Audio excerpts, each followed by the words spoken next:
જય માતાજી મિત્રો, પુષ્પાની રસોઈમાં તમારું સ્વાગત છે। આજે આપણે લીલી ડુંગળી અને રતલામી સેવનું શાક બનાવવાનું છે। તેના માટે મેં લીલી ડુંગળી કાપી દીધી છે, સફેદ ભાગ પણ એડ કર્યું છે। આપણે પત્તા અને સફેદ ભાગનો ઉપયોગ કરીને જ લીલી ડુંગળી અને રતલામી સેવનું શાક બનાવીશું। તેની સાથે મેં લીલું લસણ પણ કટ કરી લીધું છે। હવે એક પેન લઈશું। પેનમાં આપણે તેલ લઈ લેવાનું છે। એક મોટી ચમચી જેટલું તેલ લીધું છે। તેલ થોડું ગરમ થઈ ગયું છે। હવે તેમાં જીરું લઈ લઈશું, રાઈ લઈ લઈશું અને અડધી ચમચીથી પણ ઓછી હિંગ લઈ લેવાની છે। રાઈ જીરું સરસ તતરી ગયા છે। હવે લીલા મરચાં લઈ લઈશું। 2 થી 3 લીલા મરચાં ઝીણા કટ કરી લીધા હતા તે લીધા છે। મરચાંને થોડા સાંતરી લઈશું। હળદર લઈ લઈશું અડધી ચમચી જેટલી। લાલ મરચું લઈ લઈશું 1.5 ચમચી જેટલું લાલ મરચું લઈ લીધું છે। મરચું અને હળદરને સરસ તેલમાં પહેલાં સાંતરી લઈશું। લીલી ડુંગળી અને લીલું લસણ મેં સાથે જ કટ કરેલું છે તે લઈ લઈશું, મિક્સ કરી લઈશું। આટ થોડી ફાસ્ટ કરી લઈશું, મસાલા સરસ એડ થઈ જાય। એકદમ લચકાદાર આ શાક બને છે, તમે એકવાર જરૂરથી ટ્રાય કરજો। મિક્સ કરી લીધું છે।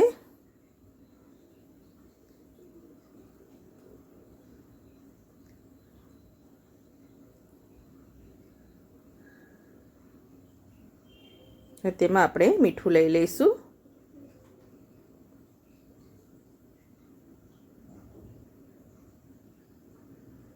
આપણે રતલામી સેવમાં પણ મીઠાનો ભાગ હોય છે એટલે તે પ્રમાણે લેવાનું છે। થોડો ગરમ મસાલો લઈ લીધો છે।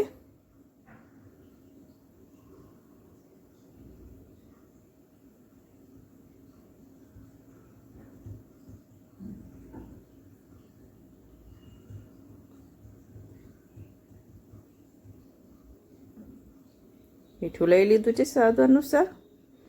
રતલામી સેવમાં મીઠું હોય છે તે પ્રમાણે જ એડ કરવાનું છે, બહુ વધારે પડતી એડ નથી કરવાનું। મિક્સ કરી લઈશું।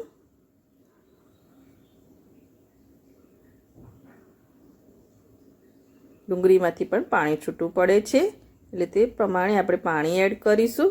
આ થોડું લસલસતું શાક બનાવવાનું છે, તેના માટે આપણે પાણી લઈ લઈશું। અડધા ગ્લાસથી પણ ઓછું પાણી એડ કરવાનું છે, બહુ વધારે પડતું નથી એડ કરવાનું।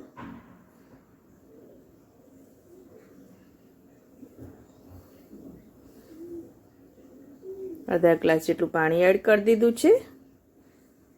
ડુંગળી ડૂબે તેટલું જ પાણી એડ કર્યું છે, વધારે પડતું નથી એડ કરવાનું કે ડુંગળીમાંથી પણ પાણી છૂટું પડશે। હવે તેને ઢાંકીને મૂકી દઈશું 5 થી 7 મિનિટ માટે, પછી આપણે ચેક કરીશું। 5 થી 7 મિનિટ થઈ ગઈ છે, હવે ચેક કરી લઈશું। જો એકદમ પાણી સુસાઈ ગયું છે ને લસ પડતું આપણું શાક રેડી થઈ ગયું છે। તેમાં આપણે રતલામી સેવ લઈ લઈશું। 1 વાટકી જેટલી મેં રતલામી સેવ લીધી છે તે એડ કરી દેવાની છે। છેલ્લે જ એડ કરવાની છે, જો પહેલાં એડ કરી દઈશું તો એકદમ સોફ્ટ પડી જશે, એટલે શાક થઈ જાય પછી આપણે એડ કરવાની છે। આવતી એડ કરી દીધી છે, મિક્સ કરી લઈશું।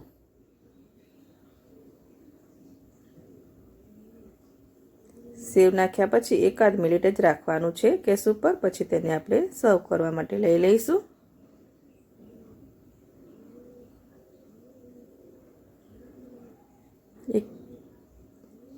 ઢાંકીને મૂકી દઈશું। મસાલા સરસ સેવમાં એડ થઈ ગયા છે, એકદમ લસલસ પડતું આપણું ડુંગળી અને રતલામી સેવનું શાક બનીને રેડી થઈ ગયું છે। ગેસની આંચ બંધ કરી દઈશું। શાકને સર્વિંગ પ્લેટ પર લઈ લઈશું। સર્વિંગ પ્લેટ પર લઈ લીધું છે લીલી ડુંગળી અને રતલામી સેવનું શાક, ઝટપટ બની જાય એવું। તેલ પણ સરસ છૂટું પડી ગયું છે, જો તમે જોઈ શકો છો। અને જો તમને મારી આ લીલી ડુંગળી અને રતલામી સેવના શાકની રેસીપી ગમતી હોય તો મારા વિડીયોને લાઇક કરજો, સબસ્ક્રાઈબ કરજો અને બેલ આઇકન જરૂરથી દબાવજો। ઝટપટ બની જાય એવું લીલી ડુંગળી અને રતલામી સેવનું શાક।